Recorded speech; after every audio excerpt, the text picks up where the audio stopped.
나는 누구인가?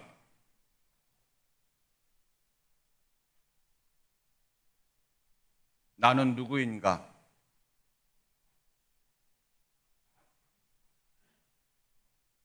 하나님 보실 때 나는 누구인가?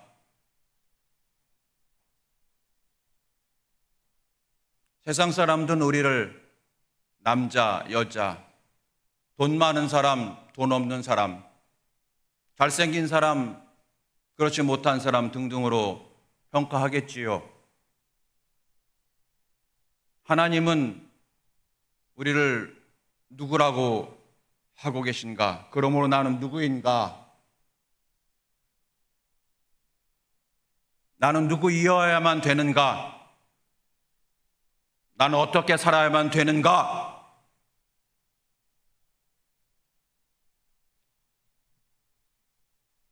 세상 사람들이 말하는 그러한 판단 기준도 중요하겠지만 그것으로 천국 가는 게 아닙니다. 그것이 우리를 행복하게 하는 것이 아닙니다. 저 사람은 참 돈이 많아 행복할 거야. 아니더군요. 신방에 보니까 그 사람만큼 하루하루 약을 쌓아놓고 있는 사람이 없더군요. 저 사람은 모든 학위를 다 가지고 있어서 정말 행복할 거야. 아니더군요. 도리어 그가 가진 학문 때문에 그가 늘 무엇이 진리이고 무엇이 비진리인지 혼란스럽게 살더군요. 나는 누구인가? 어떤 아버지가 있었어요. 평생 교회에서 관리권사님으로, 우리 옛날에는 사찰 집사님이라고 했었죠. 관리권사님으로 교회에 거주하시면서 교회 모든 걸 관리하고 성도들을 섬기고 목사님을 돕는 그러한 관리권사님으로 살던 분이 계셨는데 그분의 아들이 둘이 있었는데 둘째 아들이 선교사로 목사님의 안수를 받아서 선교사로 나갔어요. 그런데 선교지에서 불행하게 테러로 인해서 목숨을 잃고 말았어요. 아들의 유해가 들어왔을 때 펑펑 울고 까무러치고 누군들 그렇지 않겠습니까?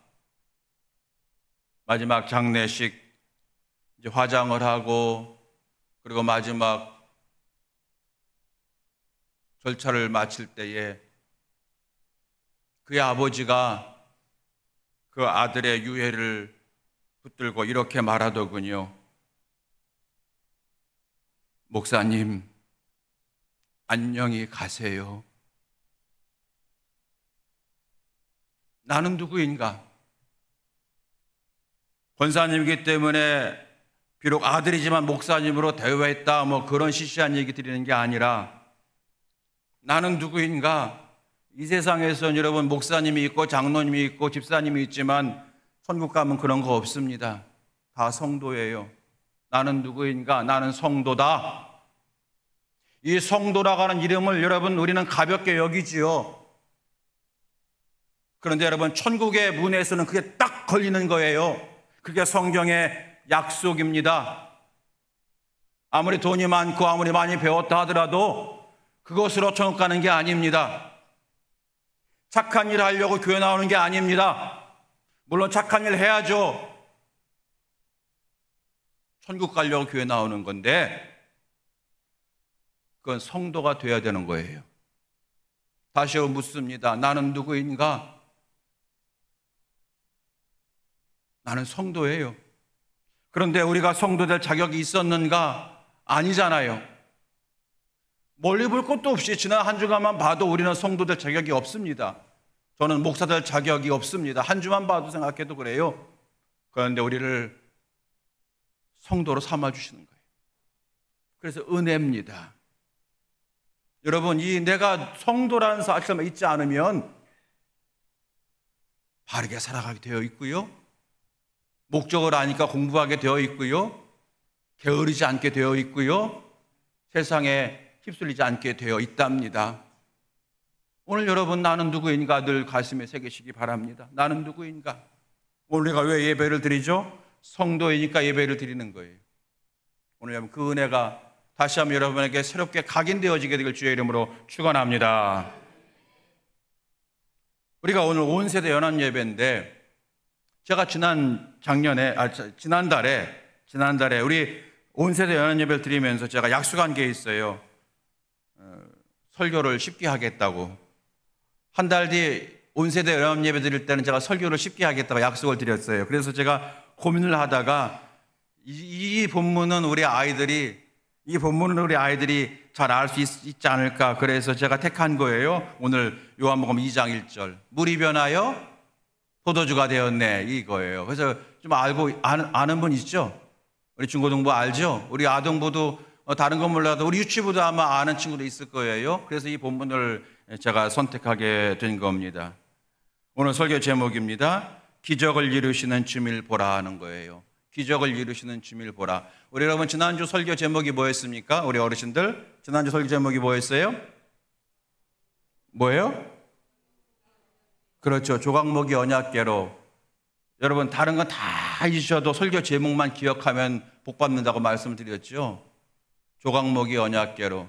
실질적으로 우리 성도님들 가운데서 몇 분이 카톡의 프로필에 그걸 뭐라고 합니까? 그걸 조각목이 언약궤로라고 바꾸신 분들이 한 대여섯 분 계시더라고요.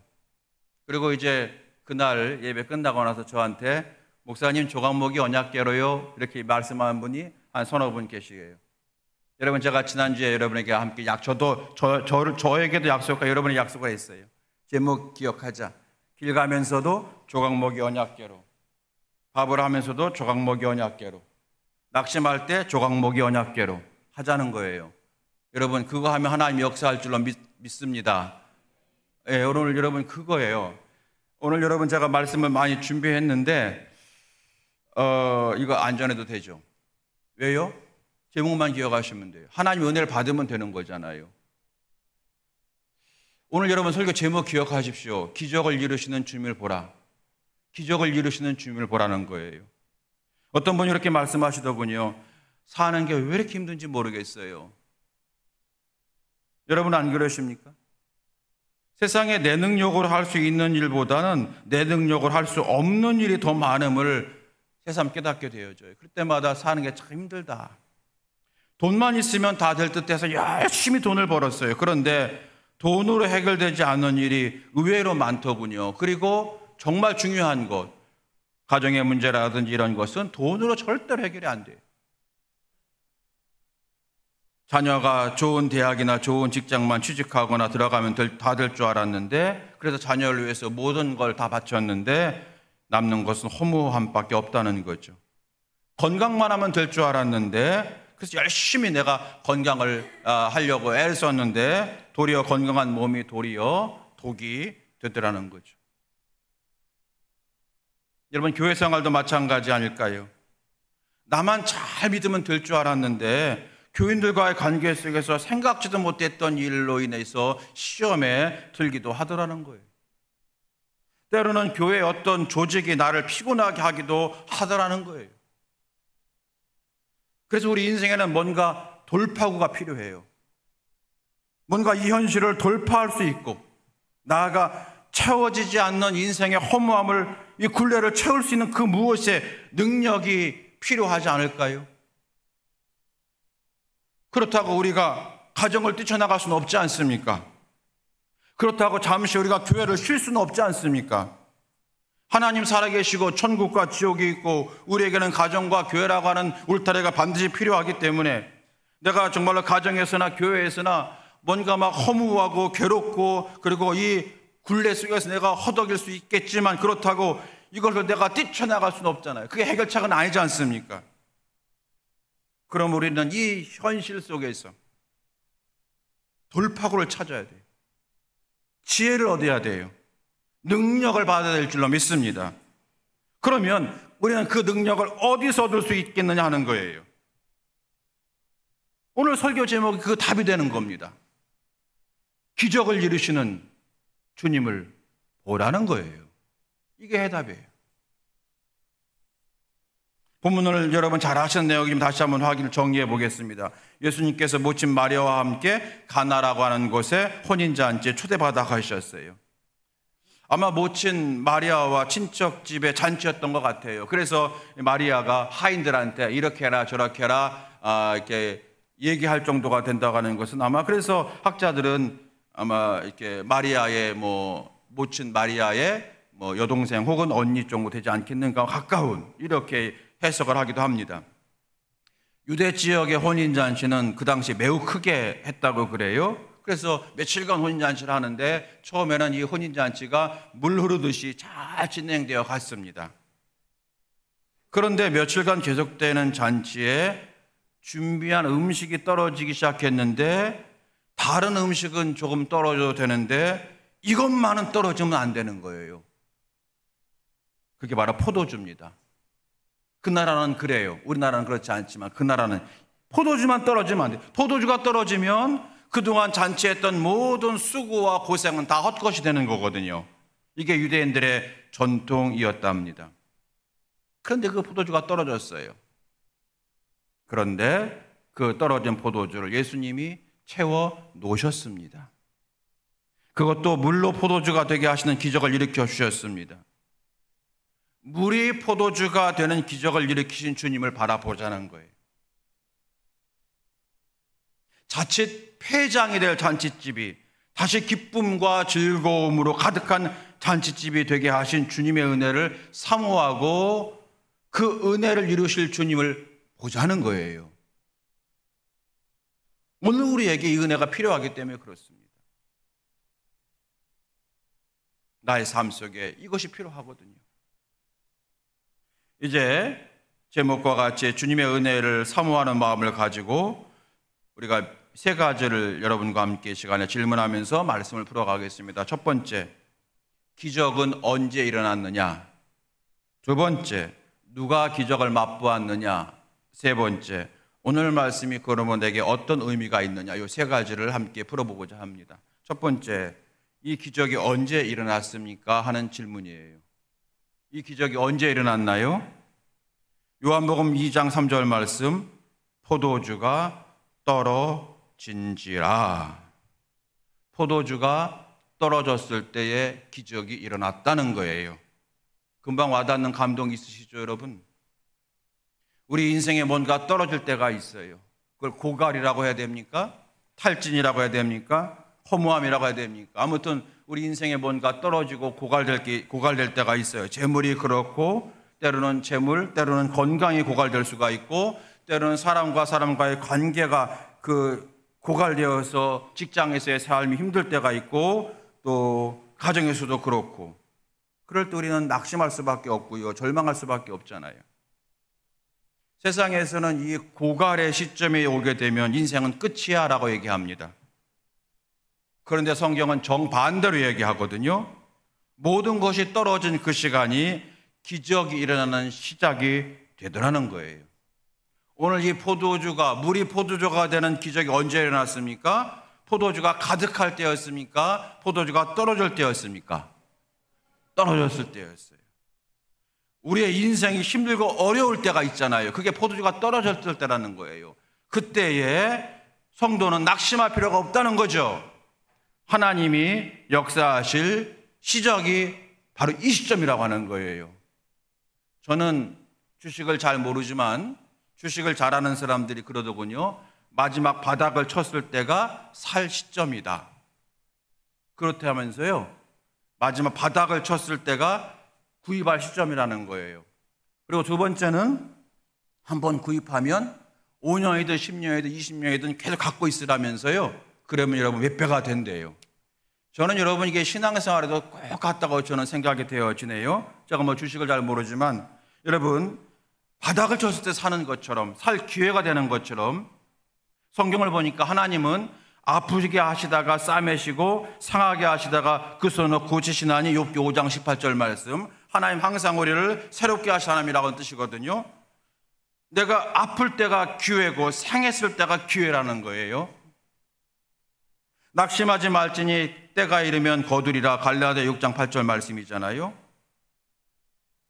바닥을 쳤을 때에 낙심하지 말고 주를 바라보라는 거예요. 주님의 기적의 때가 시작된다는 거죠. 그래서 어떤 분은 성경을 연구하고 이렇게 말합니다. 하나님은 역전의 명수이다.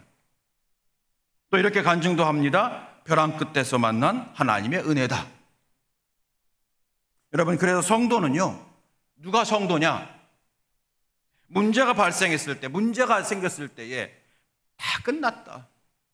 도대체 내 인생에 왜 이런 일이 벌어지나? 다 끝났어. 이렇게 말하는 자가 성도가 아니라 문제가 발생했을 때 나는 끝인 것 같지만 하나님이 계시니 이제부터 축복이 시작이야 라고 해석하는 사람이 성도인 줄로 믿습니다. 그 믿음이 우리에게 필요한 거예요. 사실 성경은 기적 이야기로 가득합니다. 아브라함과 같이 우상을 만들어 파는 사람의 집의 큰아들이 하나님의 자녀로 변화되는 기적의 이야기, 이삭이 우물을 팔 때마다 샘솟는 기적의 이야기, 요셉의 화려한 재기, 기적의 이야기, 계속이에요.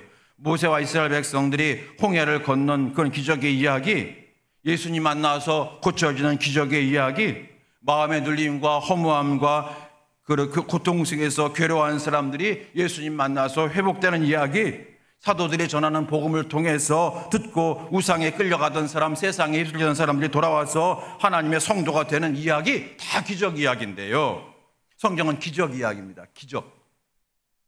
그런데 가만히 보니까 그 기적이 일어나기 전에 뭐가 있었냐면 자기 고백이 있더라는 거예요. 어떤 고백? 하나님, 나 이런 문제가 있어요. 이 말은 문제가 생겼다고 하는 실존적인 바탕에 시작한다는 거예요. 그런데 거기서 나 이런 문제가 생긴 실존적 문제가 있는데 넘어질 수밖에 없고 절망할 수밖에 없는데 한 줄기 빛을 발견하는 거죠.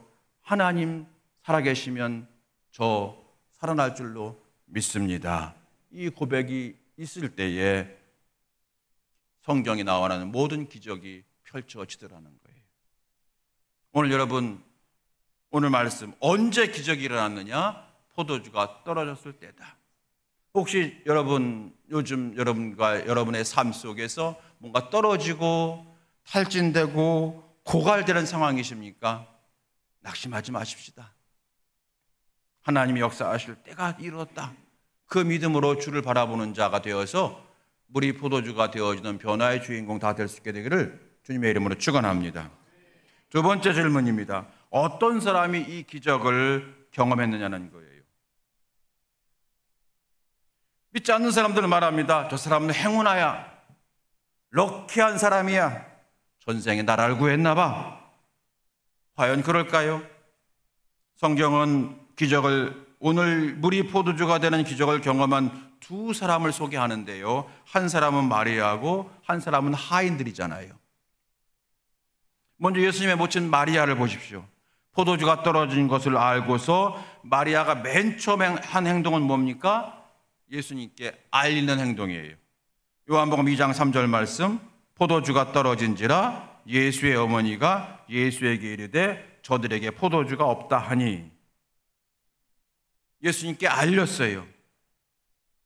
그러자 예수님이 의외의 말을 합니다. 2장 4절 말씀, 여자여 나와 무슨 상관이 있나이까? 내 때가 아직 이르지 아니하였나이다.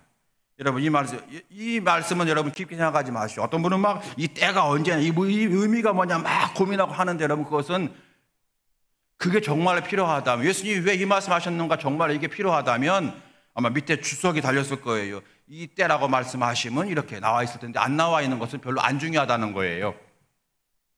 아시겠습니까? 안 중요한 거예요. 왜 이때가 언제인가, 성령 받기 전이라는 얘기인가, 공생이 시작되기 전이나, 아무 중요하지도 않은 거예요. 중요하다면 나왔을 거예요. 그 다음에 이때라 하시면, 이렇게 말씀하시면 중요하지 않습니다. 여러분, 신앙생활 잘하는 것은 중요한 것과 중요하지 않은 것을 잘 구분하는 것에서부터 신앙생활을 잘하기 시작하는 거예요. 정말로 중요한 게 뭐냐, 중요하지 않은 게 뭐냐 구분할 때 하나님이 기뻐하는 성도가 되고 은혜의 성도가 되어진다는 거예요. 문제는 뭐냐면 예수께서 이 문제를 개입하기를 거절하셨다는 거예요. 그런데 마리아가, 그럼에도 불구하고, 그런데도 마리아 예수님의 개입을 원했다는 거예요. 마치 여러분, 어떤 여인이 예수님 내게 은혜를 주옵소서 그럴 때에, 나는 내 유대인들에게서만 왔지 너희들 같은 이방인에게는 내가 줄 은혜가 없어 말할 때에도 낙심하지 않냐고, 그래도 은혜를 달라고 간구했던 그 여인과 같이 마리아가 똑같이 예수님에게 요구했다는 거예요. 왜요? 그 다음 말씀하시기를 뭐라 하냐면 하인들에게 이르되, 그러면서 얘기한 거예요. 뭐예요? 말은 저렇게 해도 이 문제 해결해 줄 것을 확신했다고 하는 증거가 되겠죠. 그러니까 하인들에게 예수가 무슨 말 하든 그대로 하라 이게 했겠죠. 여기서 여러분 마리아의 믿음을 보는 거예요. 어떤 믿음이요? 구하는 믿음, 간구하는 믿음이에요. 여러분, 구하는 믿음, 간구하는 믿음, 간청하는 믿음을 가진 자가 이 기적을 경험하는 거예요. 두 번째입니다.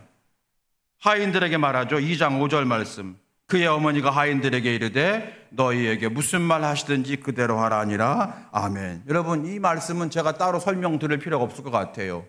왜요? 그대로 돼 있잖아. 한번 따라서 해봅시다. 무슨 말 하시든지 그대로 하라. 다시 해볼까요? 무슨 말 하시든지 그대로 하라. 시작. 왜 이렇게 하라는 거예요? 그러면 기적을 체험한다는 거예요. 주님이 무슨 말 하시든지 그대로 하라. 여러분, 믿음에는 악한 믿음이 있고 선한 믿음이 있다고 합니다.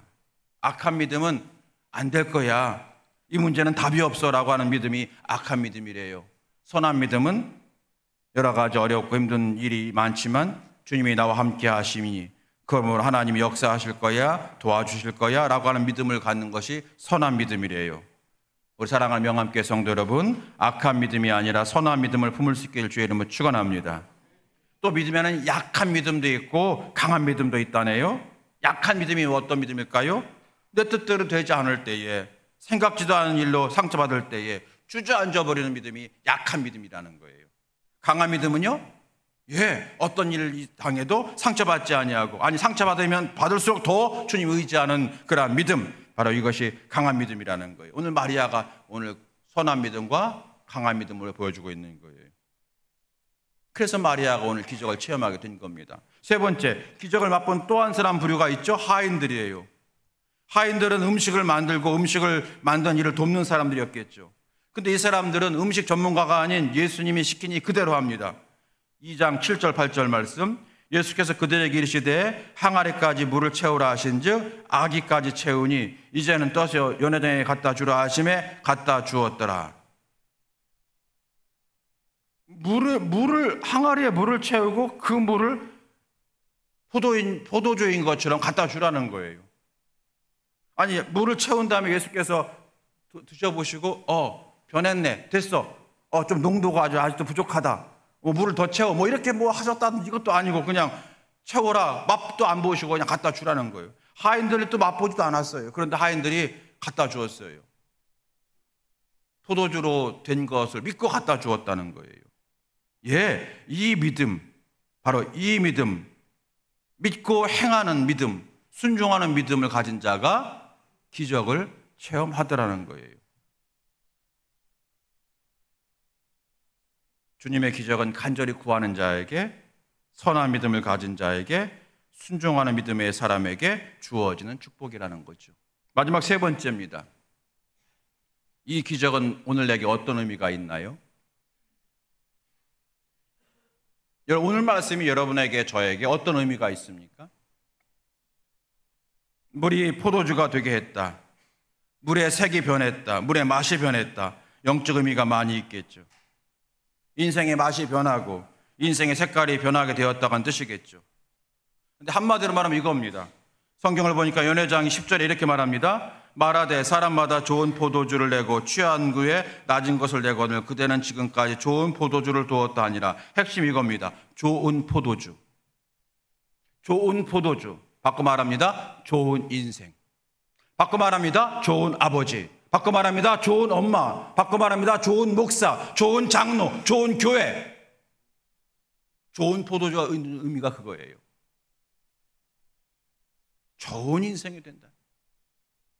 좋은 관계를 맺고 좋은 결과를 맺는 인생. 예수님이 우리를 그렇게 만들어 주시겠다는 거예요.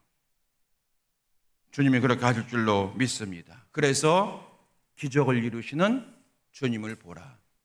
여러분, 우리는 본능적으로 포도주가 떨어지는 듯한 어려움이 닥치게 되면 본능적으로 세상을 향하여 달려가게 돼 있어요.